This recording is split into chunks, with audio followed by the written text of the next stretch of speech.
Good morning. I don't have my broken stick today, I just have my arm. So if it's a little, it won't, it's because it's my arm. So I definitely have a mole that's coming into my garden and that's what's been digging up my beds. So I did a little research and I found some plants that they don't like. There's certain plants that they don't like the smell of, and that is enough to repel them, keep them from messing around in your stuff. But one of those plants, luckily, is marigold. And marigold is just like in abundance right now. You can find it all over the place. I bought these flats of marigolds that are like, I think there's 18 of them in here. And they're really healthy and they're grown, because it's hard to put the little baby ones in there and have them not just get messed up, you know? So these are good because these are, you know, they're grown enough so that they can handle a little abuse.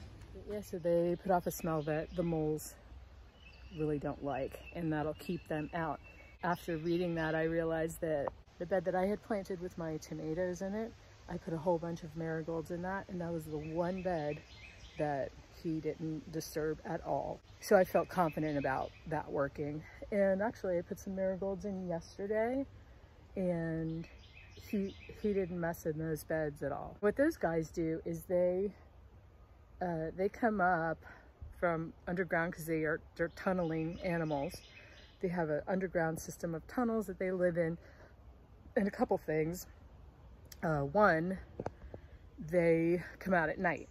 I don't think they can really see, like they have these little tiny eyes because they live in darkness. They live underground, so they don't really need to have good sight. But they stay underground to stay safe from predators. They only come out at night, and what they'll do is they'll literally come up from their tunnel, and when they get into your beds, they have these big wide paws.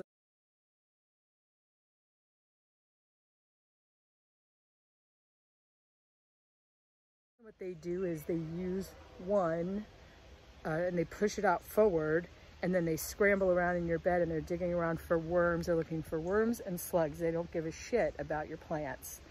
They don't want to eat them, but through the process of, basically it's like a bulldozer, the hand in front, because it's a wide paw. They basically bulldoze through your beds and they end up tearing up your plants. So after a couple of nights of that, you know, I tried to like fix some of the plants and right them, and they just, it's, you know, you can only damage it so much. So anyway, this looks like it could work. It's an easy solution, right? And it's relatively cheap. So I'm gonna plant some more marigolds. And I also want to show you the pond that I started to put together yesterday, which helps with the mosquitoes. So I put this pond together yesterday. This is actually the pond liner that goes into the whiskey barrel. I got a couple of plants. These are, one of them is a lily. The long one here is a lily. And that should have like these kind of, I think it's called like the spider lily or something. It's got these kind of pointy white flowers that come out on it. And the other one is like an ornamental grass, but they're meant for bog areas, which is why the little pot is submerged in the water, because these are plants that thrive in that situation. So they're probably submerged about 3 to 4 inches.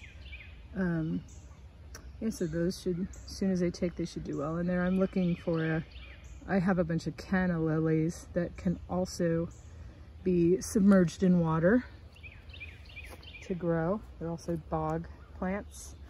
And so I'll put one of those in there either today or tomorrow.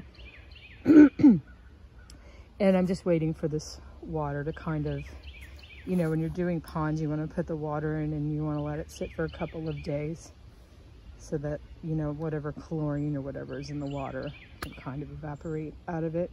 And then I'll go grab some feeder fish, which are those little goldfish that people buy that they feed to larger predator fish.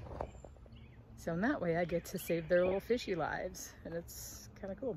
I definitely save them from a horrible manner of dying. I have another pond in the yard that has like 10 of those fish in them, and they get big like regular goldfish. I had a pond a few years back and I had some of those fish for like 4 or 5 years until the heron, the bird, found my pond and ate all the fish. Happy story for you on Monday.